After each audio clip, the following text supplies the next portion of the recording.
The U.S. Coast Guard imposed a temporary security zone in the waters off South Carolina on Monday as the military collected debris from a suspected Chinese spy balloon shot down by a U.S. fighter jet over the weekend. China called the shooting down of the balloon an obvious overreaction and urged the U.S. to show restraint over the episode.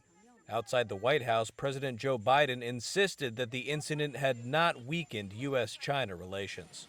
No, we made it clear to China what we're going to do. They understand our position. We're not going to back off. We did the right thing, and there's not a question of weakening or strengthening. It's just reality.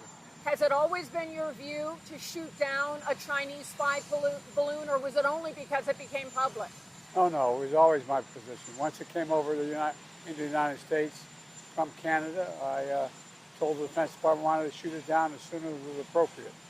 They concluded we should not shoot it down over land. It was not a serious threat, and we should wait till it got across the water. The balloon led U.S. Secretary of State Antony Blinken to postpone a planned visit to China, but as of Monday, there was no update on when it might be rescheduled.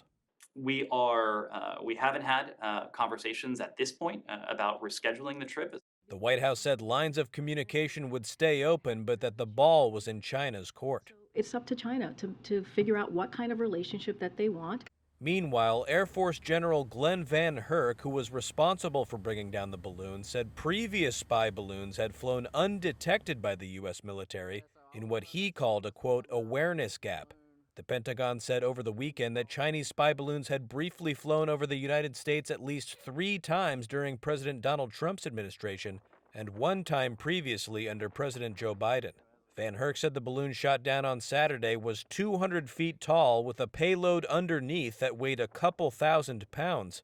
Van Herk did not rule out that there could have been explosives on the balloon, but said he did not have any evidence of it either. That risk, however, was a factor in his planning to shoot down the balloon over open water.